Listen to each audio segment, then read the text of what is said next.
हुई होती है, जो कि हिवान अपने ड्रीम बॉयफ्रेंड के साथ में करना चाहती थी। और अब रैम्बो बकेट लिस्ट के नाम पर उससे वही सब कुछ करवा रहा था। तो अब कहानी एक डार्क ट्विस्ट पे मूव ऑन कर दी है, यानी कि रैम्बो का फ्यूनरल दिखाया जाता है, जिससे कि गाइस हमें ये भी मालूम चल जाता है कि रैम्बो की मौत डायरेक्टली स्कूल के टाइम की एक प्रैंक से जुड़ी हुई थी, जिसका सारा का सारा ब्लेम हिवान अपने ऊपर ले रही थी, क्योंकि उसी ने रैम्बो के साथ में अपना नेम जो एक्सचेंज कर लिया था। तो आखिरकार ये पूरा माजरा क्या है, ये तो खैर हमें स्टोरी में ही आगे मालूम चलेगा। लेकिन इससे पहले दोस्तों, अगर आपने अभी तक चैनल को सब्सक्राइब, वीडियो को लाइक नहीं किया है तो फटाक से कर दीजिए, वरना आप बाद में भूल जाओगे, क्योंकि स्टोरी आगे और भी ज्यादा इंटरेस्टिंग और मजेदार होती जा रही है। फ्लैशबैक में फिर हमें रैम्बो और उसकी मॉम को नई नेबरहुड में, यानी कि हिवान की साइड में शिफ्ट होते हुए दिखाया जाता है, जहाँ पर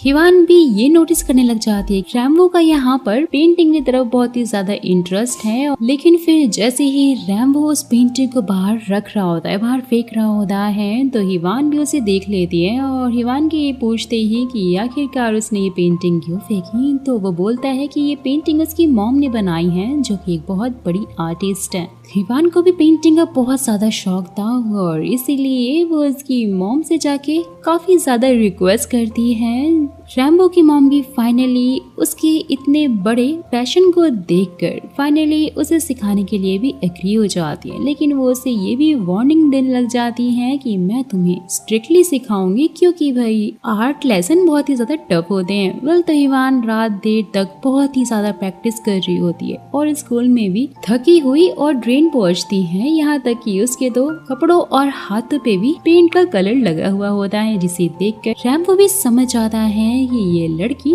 बहुत ही ज्यादा पेंटिंग को लाइक करती है। तो फिर रात के टाइम पर जब रैम्बो के घर में उसकी मॉम के साथ में हिवान पेंटिंग कर रही होती है, तो रैम्बो की मॉम यहाँ रैम्बो को एक ग्लास देकर उसकी हेल्प करने के लिए बोलती है। जैसे वो वहाँ से जाती है तो रैम्बो तो यहाँ पर हिवान को ही घूरे जा रहा था और वो धीरे धीरे उसकी तरफ भी अट्रैक्ट होता जा रहा था। ये देखकर तो हिवान थोड़ा सा शाय हो जाती है और उसे बोलती है कि ऐसे तो मुझसे कॉन्सेंट्रेट बिल्कुल भी नहीं होगा। जैसे ही फिर वो यहाँ से ताज़ी हवा लेने के लिए बैल्कनी में जाता है, हिवान भी उसके पीछे पीछे पहुंच जाती है, जो कि वहाँ पे स्टार्स ढूंढने लग जाती है। लेकिन भाई उस रात में स्काई एकदम साफ होता है, कोई भी स्टार नहीं होता है। तो क्यूरियस होकर पूछती है कि रैम्बो ने क्या कभी भी कोई शूटिंग स्टार नहीं देखा, तो रैम्बो बोलता है कि नहीं, लेकिन वो उसे हिवान के साथ में जरूर देखना चाहेगा। तो ये बात सुनते ही वो तो काफी ज्यादा शॉक हो जाती है, क्योंकि यहाँ पे थोड़ा थोड़ा सीन रोमांटिक होता जा रहा था। रैम्बो की मम्मी वहाँ पर पहुंच जाती है और धीरे धीरे रैम्बो और हिवान की